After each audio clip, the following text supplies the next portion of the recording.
Actually, it was about this time last year that I was up here and it looked like I was gasping for air while I was talking because I actually took part of the challenge. I wasn't wearing the scarf, and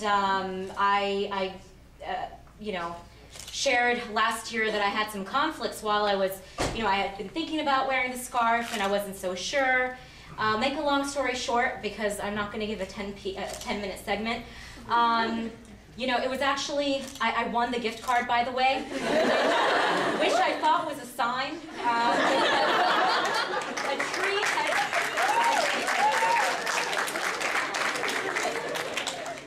A tree had fallen on my car, literally, I'm not kidding. Like, I mean, there had been moments where I felt like Allah subhanahu wa ta'ala was telling me, you need to wear the scarf. And I'm not,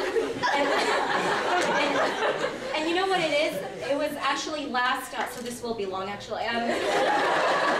Last summer, actually no, Ramadan, not this past Ramadan, I wasn't even in the country, but the Ramadan before, I was doing Ramadan and I had like these urges, like these spiritual urges, like I wanted to wear it but I wasn't sure, and I know a lot of girls here sitting today that are Muslim but are not covered, the struggle you go with wearing it, whether it's because you work and you're afraid of how people might take it, or because you know, you just don't feel comfortable.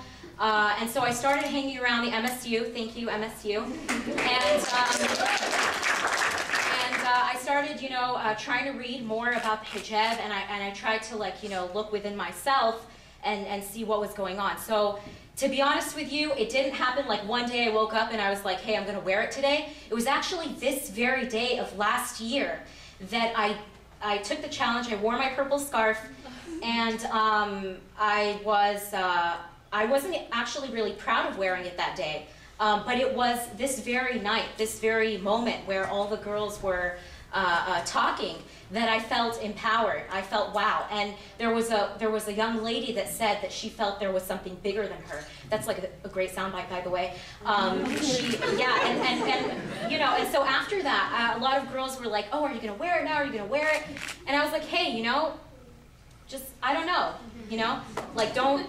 You know what I mean? I don't want to make that promise and then, right. So the very next day, it's a Thursday, right, the event, and then Friday I wake up and I feel the need to wear the scarf.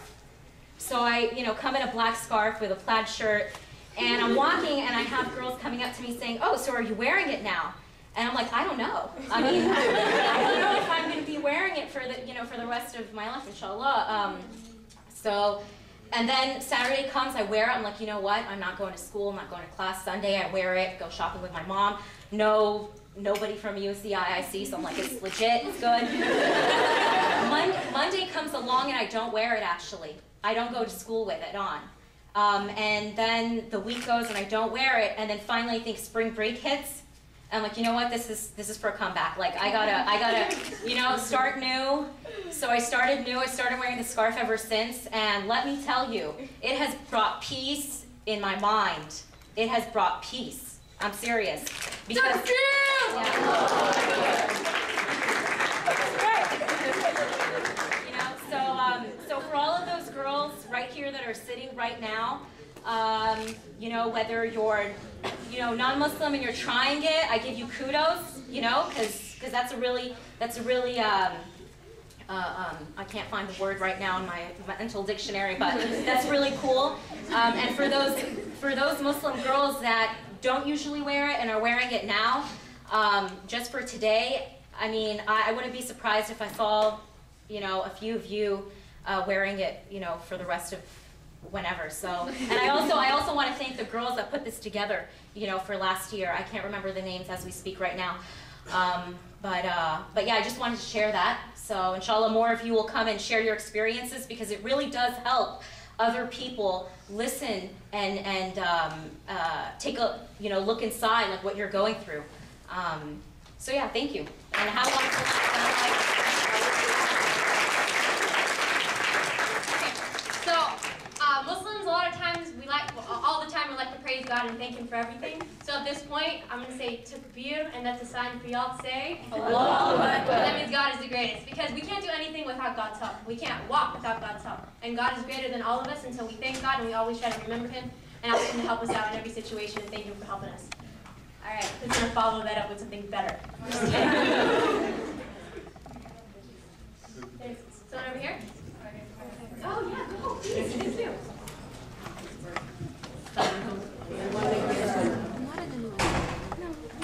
I'm not a student here. I'm actually a mom of 5, mashallah.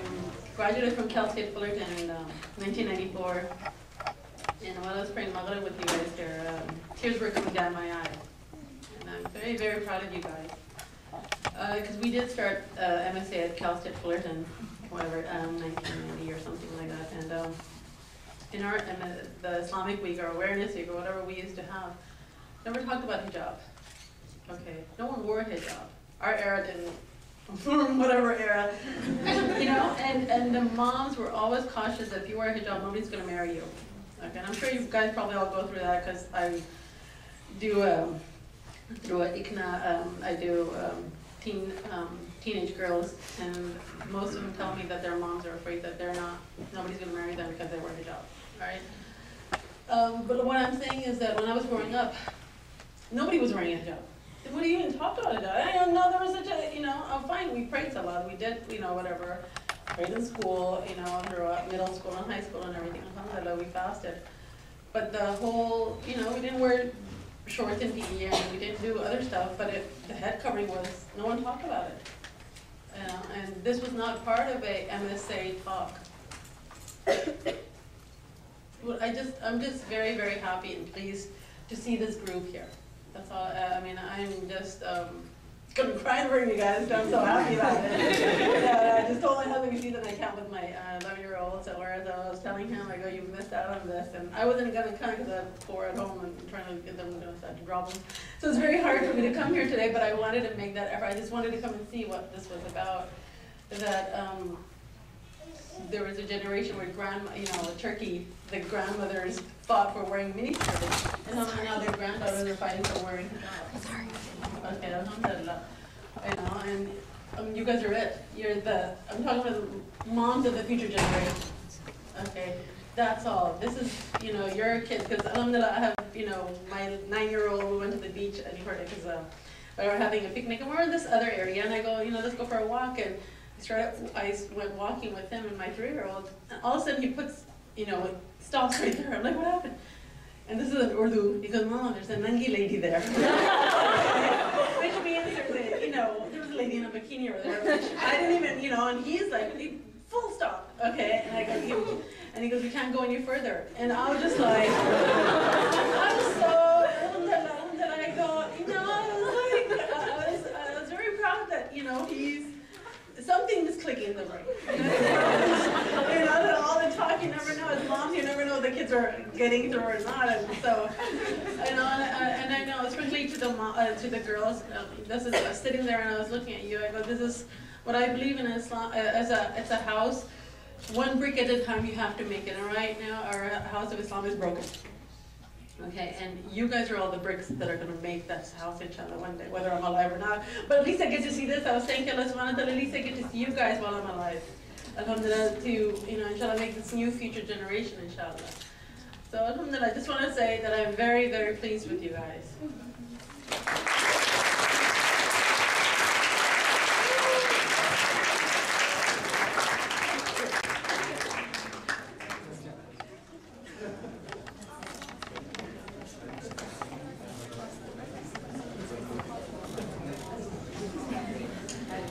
Okay, I totally thought they were going to come up and speak. So I wanted to mention something which is really important, and this is something that that our respected mother mentioned right now, and that had to do with the issue of marriage. And she also mentioned her son at a young age is kind of realizing this kind of like shyness towards a woman's body, and having respect for that, and not, you know, not taking that in a way that would be taking advantage of her. And so in our society, a lot of times, particularly, I'm going to focus on the Muslim community, we hear this rhetoric of a lot of times, like even when I started really caring about hijab, people were like, man, how are you ever going to get married now? Like, et cetera, like, who's going to want to marry someone who looks like that? But this is where the guys' challenge comes in. And this is where Islam empowers men so that you look beyond the physical and you have to see what's inside of her. Because you don't really know what she looks like when you're going to get married. You see the outside, right? But you have to find that you're so incredibly interested in her intellect and in her personality that you're willing to go beyond what she would look like in the outer. So for that, we appreciate the guys in our community who go beyond just the outer and are working to actually look at what a woman's about instead of what she just looks like. So, takbir. God is the greatest. That's right. Thank you. All right. Who would like to ask a question or give some more comments? Yeah, please.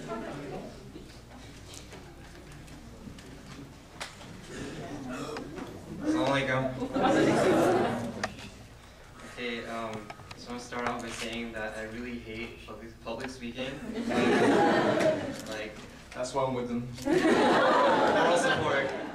So, I just want to say that this first week at UCI, I played a game called Cross the Line, in which they asked if you're not afraid to like show people that you're Muslim, cross the line, right? And I crossed the line thinking that, oh, it's like I'm comfortable with like praying in front of people, like it's not like they're gonna come and like attack you or something. So, but today was the first time that I realized that how hard it is to show people that you're Muslim. Like I wore this shirt, right, and it says Islam empowers women, and I went to Cam Lab.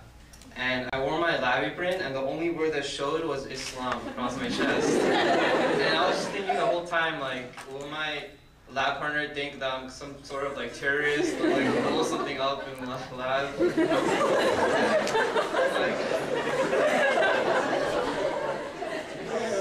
So I realized how hard it is, like, with girls, like, who wear hijab, like, you don't have to like openly tell people that you're Muslim. People just automatically know when they see you. But like with guys, like no one knows that you're Muslim until you actually tell them. And I guess wearing this shirt was a good way of doing that.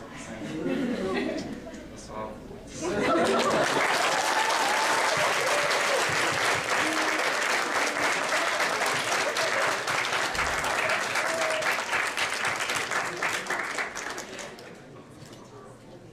Very touching. Does that come up next? Oh, no.